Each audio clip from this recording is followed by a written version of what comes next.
Good morning to all. In this video, we start exercise 4.2 of class 10th. The chapter name is quadratic equations. इससे पहले हमने 4.1 में equation बनाते कैसे हैं ये सीखा था, है ना। मतलब with the help of language वाले क्वेश्चन या जो भी आते हैं हमारे पास सब्जेक्टिव पार्ट, कि अगर हमें क्वेश्चन दे रखा हो तो हम लोग इक्वेशन फ्रेम कैसे करेंगे, स्टेटमेंट वाले क्वेश्चन, ठीक है। अब 4.2 में जो हमारे पास है वो है solution of equation by factorisation, ठीक है। ये हमने क्लास 9 में भी देखा था कि फैक्टराइजेशन कैसे करते हैं किसी इक्वेशन का, और वो इक्वेशन कौन सी होती है, क्वाड्रेटिक, क्योंकि जिसकी पावर 2 है उसके ही तो फैक्टर पॉसिबल होंगे। लीनियर के तो वैसे भी निकल जाते हैं आंसर जीरोस की फॉर्म में, है ना। तो हमें जो क्वेश्चन सीखना है वो किससे सीखना है, फैक्टराइजेशन से। जैसे पहला क्वेश्चन देखो,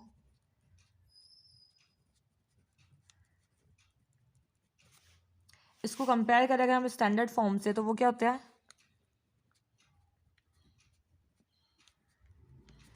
ये स्टैंडर्ड फॉर्म होती है कि स्क्वायर के साथ वाला a होता है, x के साथ वाला कोफिशिएंट b होता है और कांस्टेंट तो होता ही है। तो हमारे यहाँ पे a की वैल्यू 1 है, b की वैल्यू -3 है एंड c की वैल्यू है -10। अब हमें जो फैक्टर करने वो हम कैसे करेंगे, वो हमें फैक्टर ऐसे करना है कि हमें पहले करना होता है a इंटू सी का मल्टीप्लीकेशन, a इंटू सी। तो -10 और यहाँ पे कुछ भी नहीं है तो हमारा कितना आ रहा है, ये -10, है ना। अब -10 के फैक्टर करने हैं हमें कि हमको 10 मल्टीप्लाई में कब कब मिलता है, एक तो 2 इंटू 5 मिलता है, ठीक है, और 10 1 10 मिलता है। अब हमें इन फैक्टरों का यूज़ करके ये लानी है मिडिल टर्म, क्योंकि इसको बोलते हैं मिडिल टर्म स्प्लिटिंग। क्या बोलते हैं, मिडिल टर्म स्प्लिटिंग। तो उसको लिखते हैं कैसे हम लोग, ऐसे।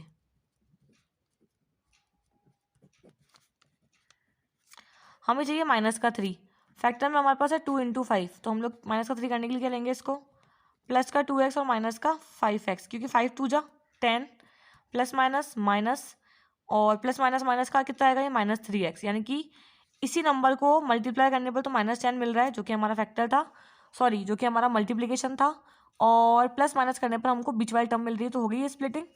और यहाँ पे थर्ड टर्म ऐसी की ऐसी -10। अब हम लेंगे इसमें से कॉमन। कॉमन क्या आया दोनों में से, x, अंदर बचा x+2, इनमें से कॉमन लिया तो -5 आया, वापस बचा x+2 इक्वल्स टू 0। ये सेम आ गए तो x+2, और जो बिना सेम वाले थे उसको एक तरफ करके लिख दिया, ठीक है।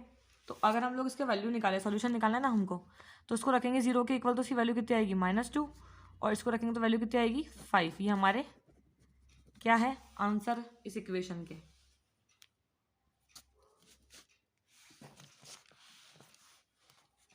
अब इसका देखो आप लोग क्वेश्चन नंबर 4 कि अगर ऐसा क्वेश्चन आया तो कैसे करना है। ये फर्स्ट वाला था 4.2 का। अब देखो, ऐसा नहीं है कि आप इसको डायरेक्टली a b c मान के कर लोगे, क्योंकि इसको और इसको मल्टीप्लाई करने पर क्या आएगा, अपॉन वाले के फैक्टर तो होते नहीं है।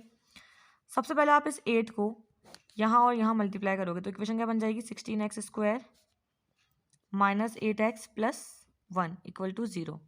अब सेम जो हमारा प्रोसेस है कि भैया पहले a इंटू सी 16, अब 16 के फैक्टर हमको चाहिए, बीच में 8 चाहिए और मल्टीप्लाई करने पर 16 चाहिए। तो एक तो होता है 8 2 जा 16 या 2 8 जा, बट उससे 8 पॉसिबल नहीं है, और एक होता है 4 4 जा 16, तो हम लोग ये वाले फैक्टर लेंगे। हमको चाहिए 8, तो 16x² माइनस का 4x और माइनस का 4x, क्योंकि माइनस माइनस प्लस, ऐसे। अब लेंगे इसमें से कॉमन। कॉमन क्या आ रहा है, 4x, 4 4 जा 16 -1, यहाँ से कुछ भी कॉमन नहीं आ रहा, दोनों में से -1 बाहर निकालो, 4x - 1 = 0। एक बार आ गया 4x - 1 और दूसरी बार भी 4x - 1, इसके जो जीरोस आएंगे वो क्या आएंगे, बिल्कुल सेम। और क्या आएगा, ये 1/4 और 1/4, दो आएंगे जीरोस, ठीक है। इसका थर्ड क्वेश्चन भी देख लो एक बार, रूट वाला है, हालांकि हमने क्लास में किया था, ये क्वेश्चन है, ठीक है। सेम करो, पहले a इंटू सी। जब आप a इंटू सी करते हो तो √2 और √2 कितना हो रहा है, 2, और 5 तो है ही। अभी भी कितना हो रहा है, ये 10। 10 के फैक्टर हमने पहले भी किए थे, सेम 5 इंटू 2 हो सकता है, 10 1 जा 10 हो सकता है बस। अभी हमको बीच में 7 चाहिए, इसकी जो मिडल वाली टर्म है b वाली, वो क्या है, 7 चाहिए। तो हमें इसको प्लस या माइनस करके 7 आना चाहिए। तो 5 और 2 से 7 पॉसिबल कैसे है, प्लस करके, हमको चाहिए भी प्लस का। तो हम साइन चेंज नहीं करेंगे यहाँ पे, मतलब आगे पीछे जो हम करते हैं, हम सिर्फ इसको चेंज करेंगे कि यहाँ लिखेंगे 2, यहाँ लिखेंगे 5, ऐसे, ठीक है। अब इसमें से कॉमन लेना तो बहुत ईजी है कि भैया 5 कॉमन आ रहा है तो x प्लस रूट 2 आ गया। अब इन दोनों में से एक तो x कॉमन आ रहा है, वो तो हमको दिख ही रहा है, दोनों के पास x है। और तीसरी चीज इसके अंदर आ रहा है कॉमन रूट 2। क्यों? क्योंकि रूट 2 इसके फैक्टर में है, इसके फैक्टर में भी रूट 2 होता है, क्योंकि जो 2 के फैक्टर होते हैं वो क्या होता है, रूट 2 और रूट 2, ठीक है। तो रूट 2 x और यहाँ पे बचा x प्लस रूट 2। भाई 2 रूट 2 है इसके फैक्टर में, रूट 2 और रूट 2 है ना, कितना होता है ये, रूट 2 और रूट 2 होता है वैसे मल्टीप्लाई करने पर। तो हमारा ये हो गया, एक रूट 2 बाहर चला गया, एक अंदर बचा, भी सेम आ गया। तो x plus root 2 equal to 0 करेंगे तो उसका जो फैक्टर आएगा वो कितना आएगा, माइनस का रूट 2। एंड सेकेंड हमारा आएगा रूट 2 x प्लस 5, जिसको हम 0 के इक्वल रखेंगे तो हमारा आएगा माइनस का 5 बाई रूट 2। ये दो फैक्टर आएंगे हमारे पास। ये हमने सेकेंड चैप्टर में भी कराया था अल्फा और बीटा की फॉर्म में, ठीक है। इसके बाद जो हम देखेंगे इसके अंदर, वो हम देखेंगे इसके वो स्टेटमेंट वाले क्वेश्चन। क्वेश्चन सेकेंड है हमारा, John and Jeevanti together have 45 marbles, both of them lost 5 marbles each and the product of the number of marbles they have now is 124. We would like to find that how many marbles they had to start with, है ना, कि उन दोनों के पास total 45 marbles है और उन दोनों ने अपने अपने जो मार्बल्स हैं दोनों को मिला के 45 है, उसमें से 5 मार्बल्स लॉस्ट कर दिए, मतलब खो दिए। तो अब जो मार्बल है उनका प्रोडक्ट है उनके पास 124। तो हमें बताना है कि स्टार्टिंग में कितने मार्बल थे उन दोनों के पास, ठीक है।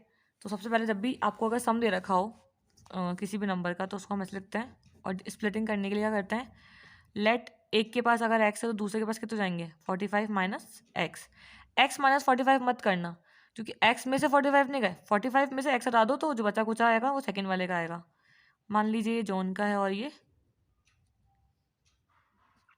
जीवंती का है। अब अकॉर्डिंग टू क्वेश्चन दोनों ने ही अपने 5 मार्बल लॉस्ट कर दिए, तो ये x माइनस 5 हो गया। और मान लो जब इसको -5 करोगे तो कितना हो जाएगा, ये 40 माइनस एक्स, और मल्टीप्लाई करने पर ये आना चाहिए 124, ठीक है। मल्टीप्लाई कर लो। अब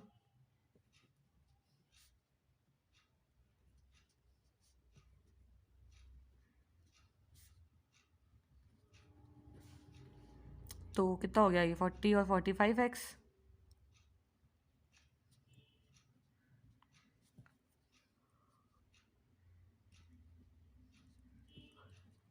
मैं इसको भी यहाँ लेके आ गई। अब x square plus 45x minus minus plus, but answer आएगा माइनस का। अभी ना स्प्लिटिंग हम लोग कर देंगे, बन गई क्वाड्रेटिक, लेकिन जो ये टर्म है वो क्या नेगेटिव नहीं होनी चाहिए, तो हम सबके साइन चेंज कर देंगे।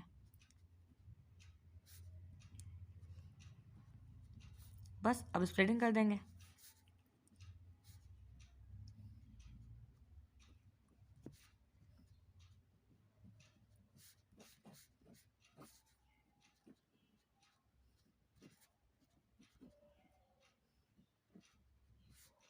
x माइनस 9 और x माइनस 36 दोनों को 0 के इक्वल रखोगे तो कितना आएगा, 9 और 36।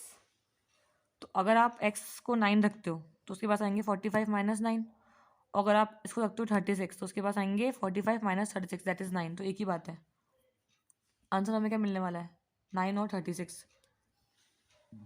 सम कितना है 45, और दोनों का मल्टीप्लाई मिला के जब 5 हटा दो तो 124 आ रहा है, यानी कि हमारी कंडीशन के ऊपर पूरा फुलफिल हो रहा है ये। जो कॉटेज इंडस्ट्री वाला क्वेश्चन है सेकंड, वो आप खुद से करना, क्योंकि वो जो क्वेश्चन है ना वो एग्जाम्पल है। अब हम करेंगे थर्ड वाला क्वेश्चन, फोर्थ वाला क्वेश्चन, क्योंकि थर्ड वाला क्वेश्चन हमने पहले भी जैसे देखा था ना कि मतलब अभी जो करा था कि भाई अगर दो नंबर का जो हमारे पास सम है वो 27 है तो प्रोडक्ट 182 है, तो हम लेंगे कैसे उसको, कि सम अगर इसके पास 27 तो एक नंबर हो गया एक्स और दूसरा कितना हो जाएगा 27 माइनस एक्स, और डायरेक्ट मल्टीप्लाई करके फिर इसको सम निकाल लेंगे।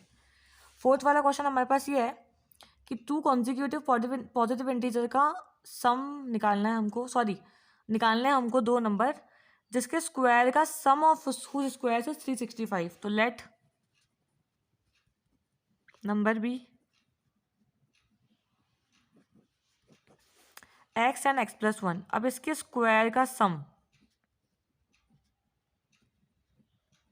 ये है हमारे पास, a square b square plus 2ab 365, तो कितना हो गया ये 2x स्क्वायर प्लस 2x, और उसको यहाँ लिया हो तो हो जाएगा वो माइनस का 364 इक्वल्स टू 0। सब में से 2 कॉमन ले लो, ठीक है।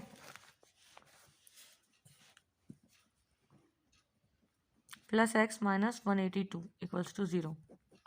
सॉल्व कर लो इसको। माइनस प्लस का 14x और माइनस का 13x common,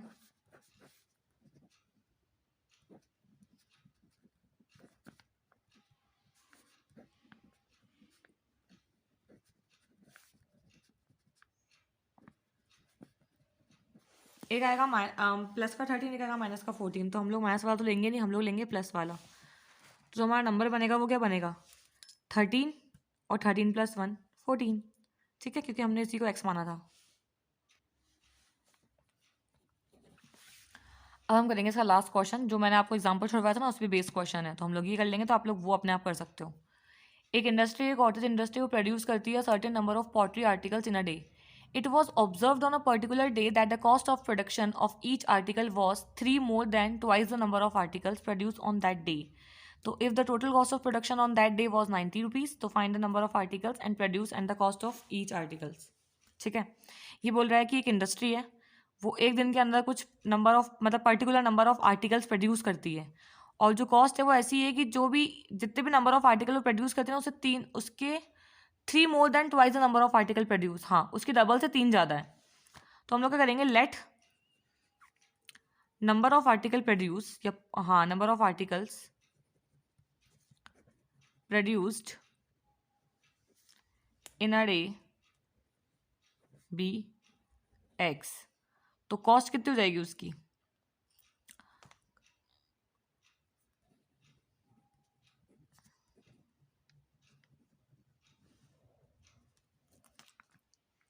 cost of production each article was twice और 3 ज़्यादा, ठीक है।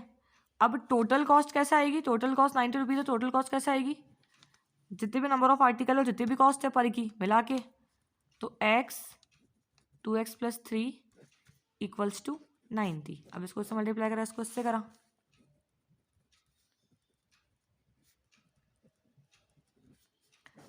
नाइन्टी टू ज़ा 180। अब इसको मल्टीप्लाई सॉल्व कर लेंगे अपने अकॉर्डिंग। प्लस का 15x माइनस का 12x 90 equal to 0 common low,